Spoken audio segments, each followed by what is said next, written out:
Assalamualaikum warahmatullahi wabarakatuh.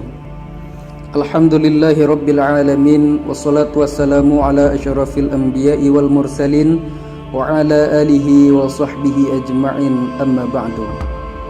Pada kesempatan kali ini kita akan mengisahkan kisah Syekh Barsisa, yaitu seorang ahli ibadah yang menyembah iblis menjelang matinya. Barsisa al-Abid, begitulah orang-orang memberi gelar kepadanya. Al-Abid artinya adalah ahli ibadat. Predikat itu disematkan karena ia memang orang yang sangat tekun beribadah. Bahkan sampai-sampai malaikat pun terkagum atas ibadahnya Syekh Barsisa. Ia juga merupakan seorang guru spiritual yang ulung. Konon ia memiliki 60.000 murid yang semuanya itu berilmu tinggi dan memiliki karomah bisa terbang. Namun di tengah kekaguman para malaikat itu, lantas Allah mengherankannya dengan berkata kepada para malaikat, "Gerangan apa yang membuatmu begitu terkagum akan Barsisa? Padahal di dalam pandangan hakikatku, ia tak ubahnya seperti setan yang terkutuk." Syah dan malaikat pun tercengang mendengarnya. Mereka mulai menerka-nerka akan takdir apakah yang membuatnya tersungkur ke dalam lembah derajat setan yang hina dina. Al-Kisah, Barsisa memiliki sebuah karomat yang apabila ia menemui orang gila dan kemudian menyentuhnya, maka seketika orang gila tersebut sembuh. Dan itulah yang terjadi saat itu pada seorang gadis anak raja. Seorang putri mengalami gangguan jiwa atas perintah sang raja. Diutuslah pasukan kerajaan untuk membawa sang puteri ke padepokan Barsisa yang terdapat di tengah hutan, agar ia memperoleh perawatan rehabilitasi dengan harapan akan menuai kesembuhan.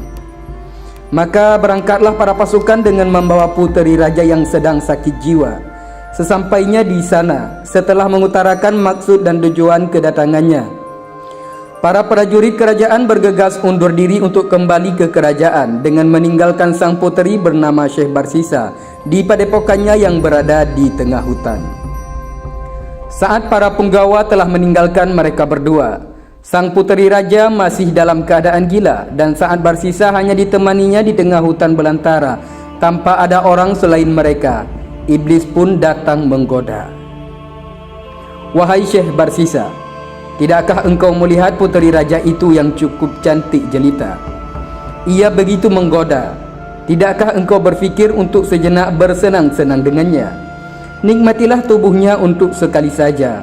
Lagi pula ia dalam keadaan gila. Sudah tentu ia tidak akan mengetahui apa-apa yang terjadi saat ini. Setelah kesembuhannya nanti, kalian pun juga hanya berdua di hutan belantara ini. Tak akan ada orang yang mengetahui. Ayolah, kukira pantas bagimu untuk rehat sejenak dari aktivitas ibadahmu yang melelahkan." Bujuk iblis penuh kemesraan. Nahas menimpanya. Syekh Barsisa tergoda oleh tipu daya iblis yang terkutuk. Ia pun melakukan zina bersama seorang puteri yang masih dalam keadaan gila.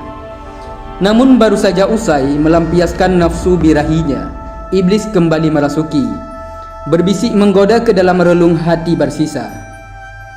"Duhai, celakalah engkau wahai Barsisa.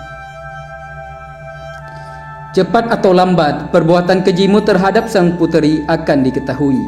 Orang-orang utusan kerajaan tidak akan terima akan perbuatanmu kepada anak rajanya. Terlebih engkau sudah terkenal sebagai seorang yang sakti dan ahli beribadah. Jika hal itu diketahui, sontak reputasimu akan hancur berantakan, nama baikmu akan tercemar dan seluruh orang akan mencampakkanmu.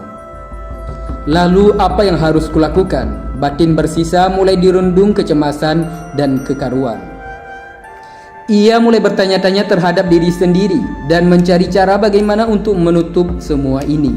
Dan lagi-lagi sang iblis mulai berbisik melancarkan strategi. "Sudahlah, bunuh saja wanita itu. Kemudian kuburlah ia dalam-dalam di atas gundukan pasir. Dan jika para utusan kemari untuk menjemput sang puteri, bilang saja bahwa ia telah sembuh dan pamit untuk kembali ke kerajaan seorang diri. Maka semuanya akan beres. Kalaupun ia akhirnya tak kembali, engkau tak akan disalahkan." Mereka pasti mengira bahwa sang puteri telah mati terterkam binatang buas di tengah perjalanannya kembali menuju istana. Bodohnya, Syekh Barsisa pun kembali mengiyakan tawaran iblis yang seakan penuh kompromi tersebut. Dibunuhlah sang putri olehnya dan kemudian ia dikubur dalam-dalam hingga sekiranya tak seorang pun mengira ada mayat di bawah sana. Akhirnya sekarang tuntas sudah semuanya. Batin Barsisa pun penuh lega. Namun tidak bagi iblis. Setelah ia berhasil membujuk rayu manusia yang terkenal ahli ibadah dan bisa menyembuhkan orang gila hanya dengan sentuhan tangannya itu, iblis kemudian menjelma menjadi seorang yang saleh, ahli ibadah yang seakan dapat mengetahui segala sesuatu yang terjadi. Ia kemudian masuk ke istana dan menemui Baginda Raja. Ia menceritakan apa yang terjadi terhadap puterinya dan Barsisa di tengah hutan belantara. Seketika sang raja mengirim utusan untuk menangkap Barsisa di padepokannya, dan tanpa ampun akhirnya Syekh Barsisa dihukum salib oleh sang raja. Sungguh kini Syekh Barsisa sudah tak mampu melakukan apa-apa. Di tengah kelemahan Barsisa ini, dengan licik sang iblis kembali memanfaatkan keadaan untuk menjerumuskan lebih dalam lagi ke lembah kekufuran. Iblis pun berkata kepada Syekh Barsisa dengan penuh rasa iba, "Duhai Syekh Barsisa, alangkah malangnya nasibmu. Engkau sekarang terhukum salib oleh sang raja. Namun janganlah engkau hiraukan. Sebentar lagi penderitaanmu akan berakhir. Aku akan menolongmu.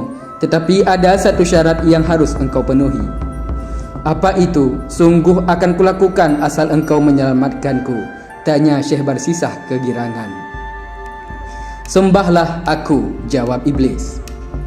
"Bagaimana aku dapat menyembahmu jika tubuhku tersalib oleh kayu?" tanya Syekh Barsisa di tengah kondisinya yang semakin layu. "Cukuplah bagimu untuk mengisyarahkan saja, entah itu dengan anggukan atau sekedar kedipan mata sebagai ganti sujudmu kepadaku." Maka dengan sisa-sisa tenaga, Syekh Barsisa yang mulai melemah pun akhirnya melakukan apa yang diperintah iblis. Sayang, seketika itu juga ia mati, dan iblis pun tak menyelamatkannya, sedangkan ia telah mati dalam keadaan kufur terhadap Allah Subhanahu wa taala. Sungguh benar-benar Barsisa yang nestapa. Na'udzubillah summa na'udzubillah. Cerita ini dikutip dari kisah yang termaktub di dalam kitab yang bernama Mukhtasar Tadhkiratul Qurtubi, karangan Syekh Abdul Wahhab Asy-Sya'rani. Wallahu a'lam bishawab. Assalamualaikum warahmatullahi wabarakatuh.